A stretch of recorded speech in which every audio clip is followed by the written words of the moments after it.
don't know if that's skill or not. Oh yeah, you had to that's learn a it. lot, that's a lot of skill. Yeah, you ain't That's a born, lot of BS. you ain't born with it. No. I don't think so. I think you got to be born a little bit of it. Maybe so. He's a talker. He's always been a talker.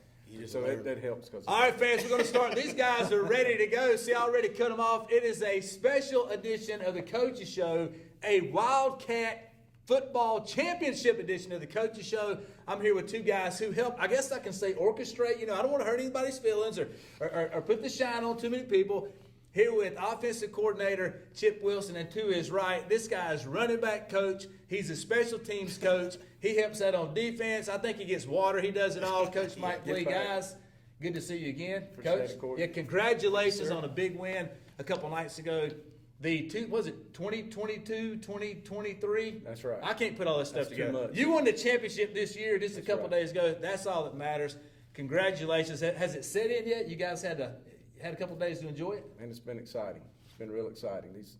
These guys worked hard all year, and the seventh graders that played last year and getting beaten at the championship, that's all they talked about from day one, is we want to go back. And it's been a great run this year with a great coaching staff and a great bunch of kids. How's the vibe been around school? You know, I know you guys were really excited going into the championship game. Is the excitement still going here? Oh yeah, they're on cloud nine from what Coach G, which I know you're going to talk to him in a little bit. He's talked about all these kids. He can't keep them calmed down right now. Well, I hope they're not near as hyper as he is, because that dude's wild. That's a fact.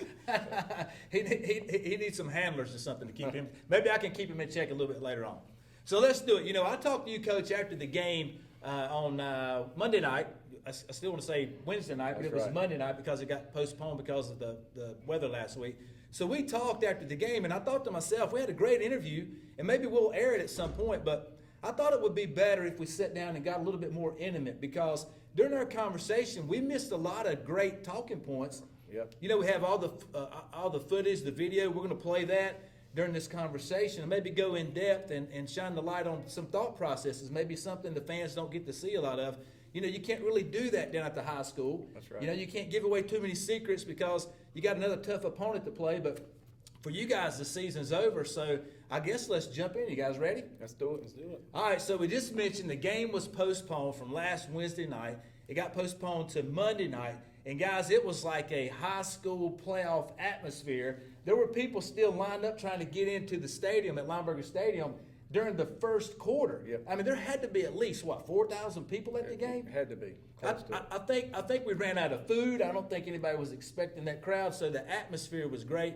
You guys came into the game 7-0, correct? Correct. Holbrook was 6-1, but the crazy thing was you guys have shut out your last 5 opponents, right? Yeah. Talk about that for a second. Well, we started out the year with the defending champs, which was Southwest, and we beat them with a game-winning field goal with time running out. They scored 8 points on us. The next game we played Greer, they scored 6. So the next 5 games, we ran a goose egg on everybody, so we give up 14 points going into this game. So we felt pretty good going into the game with our defense. Needless to say, we gave up twice as much as we gave all year up with this dude they had running the ball, but he was the real deal, Savion was. Well, you knew he was going to get his That's right. points. I mean, they didn't make it to the championship game by accident. That's right. That's for sure. That's right. True. So, you know, you guys have been used to shutting out your opponents, and the next thing you know, they win the coin toss, defer to the second half. We win it. I'm sorry, you guys win it, defer to the second half. They get the ball first. Are you thinking they're going to go down and practically take up the entire first quarter, which is basically what they did, and score a touchdown? Did you see yourself being behind early? Actually, I didn't. You know, I felt I've struggled with it all day long. Was I going to take the ball first, or did I want to defer? And actually, right when we were warming up, I could tell we were nervous, and I went to Coach Lineberger and I said, we're going to defer, because I didn't want to have the ball with the nerves. I wanted to play defense with the nerves, get the nerves out of us. I didn't expect them to take the ball and take 6 minutes out of the first quarter. That's what I expected us to do. But they took. I think we were going to play the defense like we've been playing the last last 5 games, if not the whole year. Yeah. And I put felt 11 good helmets on the ball carrier and continue that great defense that we've been playing. And they had other things going on, and they got the score first, and they set the tone early, and You know, we had to regroup and come back and come back on offense. And you guys did, and it's part of the system that's been in place here in town. You know, it starts with the little Pop Warner kids. Right. You know, the system comes here and then it goes to South Point. So you gotta, like you said, Coach, you gotta expect when you get the ball back. You know, well, you have to go score now. Sure, it's our turn. Yeah, it's our turn to go do what we've been doing every single day, every single week since August 1st. And you guys did. Absolutely. And we talked about, we also told the kids that there was going to be adversity in this game. Going and having 5 shutouts in a row, and Coach Blee agreed with us. That we knew that we had to really preach that for about a week. I think we did, man. There's going to be adversity. How are you going to handle adversity? Man, we did great with it. We answered, kicked it back off to us, and we take it right back down and score. Now, you go down and score, you missed the extra point. Now, you talked a minute ago about your field goal kicker. He won a game for you early in the season. Yep. He misses the daggone extra point. Nobody's thinking he's going to do that because he's going to be just as good as the Burt Whistle kid at the high school. He's gonna be great. And he's an 8th grader. But what he did impress me is how he had composure and came back out on the next kickoff and boots it into the end zone. This is an 8th grader. Talk about that kid. Well, I'm going to tell you this before I talk about Tanner. Is we had talked all week about keeping it from 22. We were going to kick away from 22.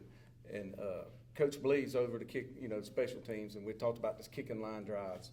I know, man, that he just sat there and told him to kick it hard as he could, kick it deep. And that's the first time he's kicked it, one-hopped it into the end zone. I know he's kicked it past the 10 several times.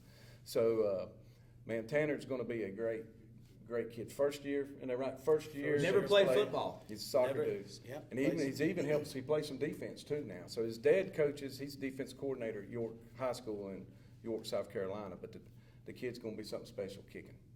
Yeah, he plays safety on defense, right? Or am I wrong? No, he plays a little bit of defensive end. Okay. I was thinking about somebody else. Yeah. All right, so you guys missed the extra point. It's tied up 6-6. They get the ball back, and what happens again? They burn up the clock, and they go down and score again. Right. Now you guys are down 12-6. Just a few minutes left. You get the ball back. Did they go for a 2-point conversion? They did. They went for 2-point every time. They only got one of the 2-point conversions all night long. So that was big. When we got the ball back, we started driving the ball after they scored. We kind of stalled out, and 4th and 2 with this group, we called a timeout, and I'm like, man, I'm feeling pretty good about getting this. I mean, they hadn't stopped us yet. And so they get us, man. They make a real good defensive play, stop us. And so we got to play defense one more time, and we ain't stopped them yet. So we ended up stopping them right there, going to halftime down 12-6. Yeah, because you guys had an opportunity to keep the drive alive, but got cut short on the 4th and 2. Right. And they get the ball back. You go to halftime. Now, we talked about this the other night. It was 12-6. You're still in the ball game, but, I told you guys, it felt like you were getting beat 30-6. Oh, yeah. I mean, their offensive line was big. They were controlling the line of scrimmage.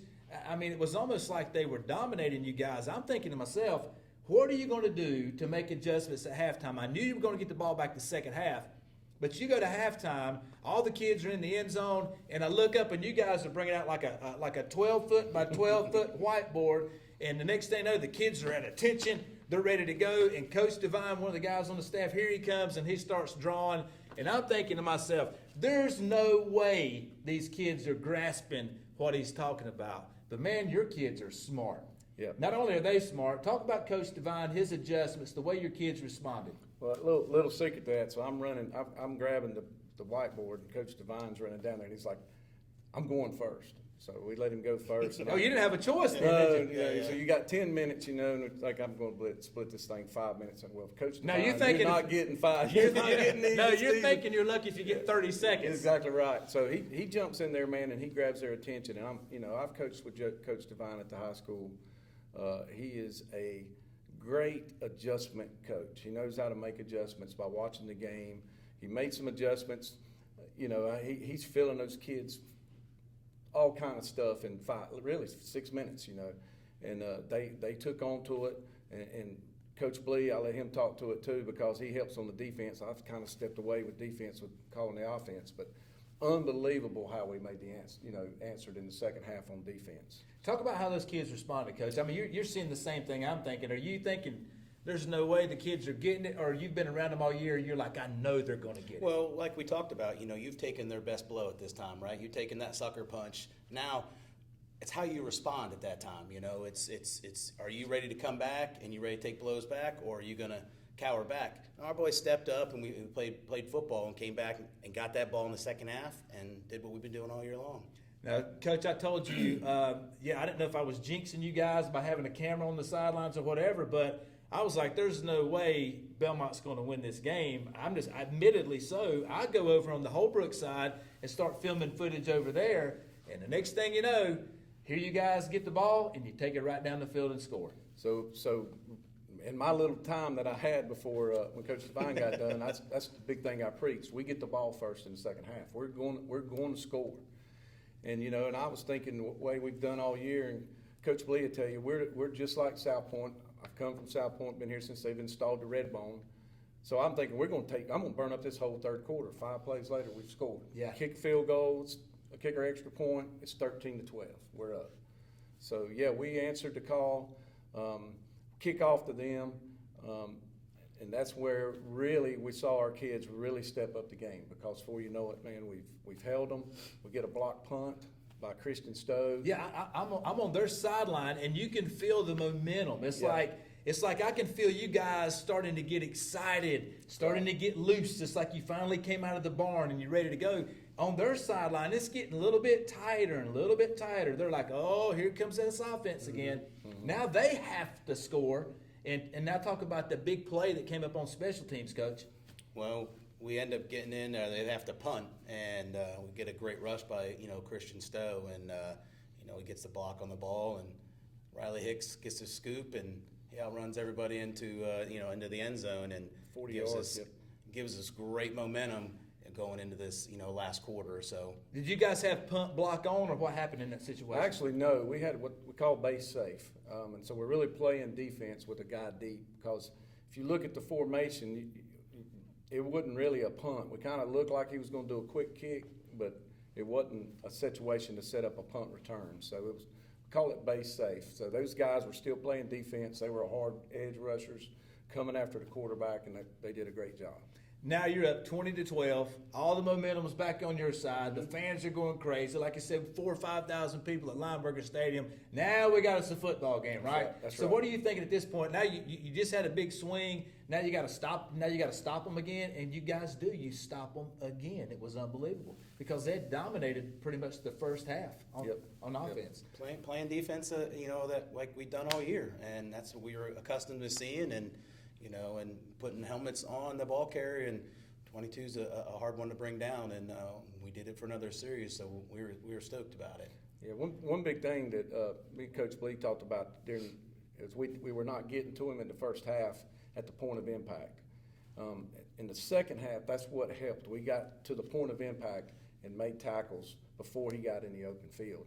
And we did that for 2 straight series against him. We did a great job at it. So that turned it around for me, and we got the ball back. Now you get the ball back and you go down and score again. Right. So we get the ball back going, and I'm thinking, do I run the ball? Do I run the clock out? Coach Lineberger's in there, run the clock. Coach Devine runs by me, telling me to throw the pass, which was there. So by the way, that about this time is when Coach Devine comes to me on the sideline and says, "You gotta love middle school football." Yeah.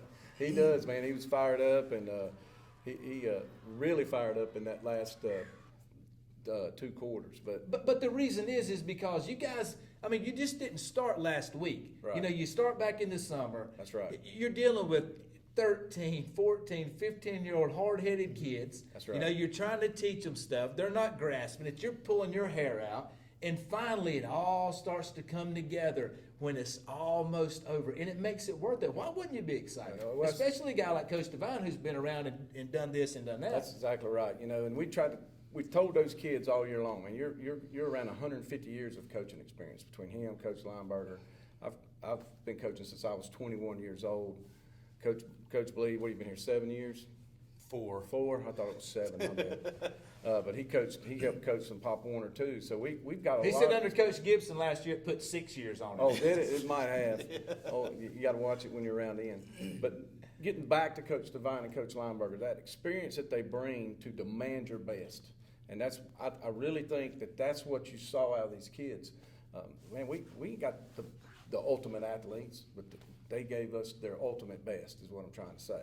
So those two guys, that's what they demanded up here, and that's what they demanded here, and it helped those kids overcome that deficit, and then we jumped up on them. So. And look, we've seen this happen not just in middle school football. We've seen this happen in every sport on the planet, whether it's auto racing or horse racing or whatever. You get up big. It's not necessarily that you coast, but maybe you start to celebrate just a little bit too early. Man, it's finally starting to pay off. Oh, here we go. We got it in the bag. There's like 4 minutes left in the game. So 4:04. 4:04. 4 minutes left in the game, and you guys are up 27 to 12. It's over. It's 4 minutes in the game, but it's not over. They get the football. Talk about what was almost a debacle over the next 4 minutes. Well, I'll let Coach Blee talk about some of the defense right there, but I remember walking by him going, I said, we need a long drive. We don't, whatever we do, we don't want a 4 or 5 play touchdown. And that's what we got. We're clearly not playing football like we've been playing the previous series. So they start running the ball and run it really well and end up scoring again. Which makes it now 27-20. Yep. And this is about 2 minutes to go in the game, and we get the ball back, and we've been successful running the ball. So we get this first down. We had to do a hands team, which we hadn't really worked on because we hadn't needed a hands team. So we're setting up a hands team, and lo and behold, it's kicked to our center, Strat. The first one's What kicked a right. play. Yeah, Strat makes a great play. He's a baseball player, and so that's one reason why we kept him up there. And he makes a great play on that onside kick. So that's big because we knew we had to get that, and that's part of what I let Mike be in charge of with that before. He knows how to get those guys ready for stuff like that. And we get the ball back with 2 minutes left to go in the game, and they got 2 timeouts, and I'm thinking, it needs 1 first down. 1 first down is all I need, and the bottom fell out, as you want to say, and 2 fumbles and go backwards on the third play, and we got a punt. Yeah, and it sounds horrible, but you're still in a great position. Exactly right. You're still up. Now this kid comes in and punts the ball like Dylan Nix did last year. Yeah. What? And they're pinned down on their 20-yard line or something. So Hunter gets the ball, and all I said to him was, kick it into the corner. I don't care if it goes in the end zone, but keep it away from 22. Does a great job. Gets the foot on the ball, gets it into the corner, and puts it right there around the 20-yard line. Yeah. And all you have to do, 55 seconds, baby. That's all we got, you have to do seconds. is stop them. Less than a minute to go. I don't think, did they have any timeouts? No left? timeouts, 55 seconds. No timeouts, 55 seconds. Basically, stop the run 2 times, or if they, try to pass or whatever. Yeah. Basically, stop 2 plays. The clock runs out. The ball game's over. Right. 1 play later, Yeah. what happens? Well, because you guys are one or making 2 plays. It was one play. You guys play. are making a lot of changes. Yeah. You were making a lot of changes in the secondary to try to get what you thought were your best Right. athletes out there, just in case the guy got loose. Right. Sure. And he got loose, and then nobody was within 15 yards. I think we were thinking because he had bounced everything out for the whole game. He they go into a Wildcat, give him the ball. He sticks it up and cuts right back, Gone. does a cutback, and he's gone. He goes untouched, and I'm just sitting there going, now we got to make a stop. Now we got to play some D. Man. And they just got the only 2-point conversion that they had made all night. Yeah. Was the touchdown before. Yep. And so I went to Coach Stowe and got his timeout. And I know we talked about, they're going to run the same play. We felt like they was going to run the same play that they had run to get the extra point because they didn't get the first 2, not running that play. Which was the Wildcat. Which was the Wildcat. So had a big stop by a 7th grader. 2 7th graders, but the 7th grade linebacker we'd been played a lot. Bryce would come in the second half, made a great play and made a stop. Big 7th grader made the stop for us. So that was huge right there. Ball game, What a game, man. Yeah, I mean, what a game. What a game. Who would have ever thought that a middle school football game that got delayed a week would draw that many people, thousands of people to Lineberger Stadium under the lights Monday night? Everybody got to play, had a 5th quarter. Right. So a fifth all the kids got to play on, basically in a county championship game, man. What a great night for not only the kids for the hard work they done, but, the parents get rewarded, the faculty, everybody gets rewarded. Talk about how special that was. Well, one thing, Hunter Holbrook hasn't been there, I think, since in the 90s. Yeah. So, you know, we kind of knew there was going to be a big crowd there. But I didn't expect that kind of a crowd. But I'm going to give a lot of credit to Holbrook. You know, Holbrook won a double overtime game to get here. You know, they lost to Cramerton, and that was it. Then they had to come back, I think, and beat Mount Holly. So they've had a great season. Hats off to them. Absolutely. Having that many people, I think that's a huge experience for these kids because we're trying to make a stepping stone to go to South Point. I mean, we took them. Joe Lawing fed them just like the high school gets fed. They got that experience, so that was awesome. You know, so I can't do anything but, man, I grew up in this community like you have, Corky. This community represents football like no other community in this area, and it showed Monday night. You know, we just have you two guys right here. Coach Stowe's not here. Coach Devine, Coach Lineberger. We're going to bring Coach Hood on here in just a second. Coach G in a minute to close us out. But talk. You know, you mentioned all the experience. You know, but let's give these guys their credit. You know, Coach Stowe comes down here. He's won everywhere he's been. Talk about this staff and how it got put together. I know back in the spring there was basically two guys were coming back. You and Coach Blee maybe, and that was it. I called Coach Blee because I didn't know if I was coming back. Coach G called me, and I was like, yeah, I'll do it, but I'm going to call Mike. So I called him, and I think he told me, that's back in February. Yeah. And Mike said, give me to June, and I'll let you know. So he comes back. I called Coach Lineberger. Actually, I called Dakota. Dakota said yes right away, but I called Coach Lineberger to help teach Dakota because he was a defensive lineman in high school, you know, work with the offense. Coach Hodges told us that Coach Devine was willing to come down here and help, and we'd already got Coach Stowe, so, man, you got an all-star. Started coming together. Yeah. Right. You know, I've coached Coach Stowe, too. I've coached, but I can't tell everybody I've coached, but he was 10 when I coached him. But Chris has had great success, too, coaching in his smaller kids youth group thing, so he did a great job with them. Who else do we get? Coach G and Coach Waters. You know, he helps with baseball. He wanted to be part of it. Man, it's a community coming together to help with the kids in the program. Yeah, and you know, a lot of people don't see that right away. It's something you really don't get till later on in life. That's right. You know, till you go on and you find some success and you happen to think about all these crazy things you learned at football practice or at baseball practice or at softball practice or basketball, whatever it is. But that's what's special about this community. And that's what's special about this program. And you guys capitalized on it, took advantage of your strengths, didn't have many weaknesses, and won a county championship. So congratulations to you guys. Thank you very much. Let's bring some of these other boys on here. One of the guys we just talked about, Coach Hood's coming up right now.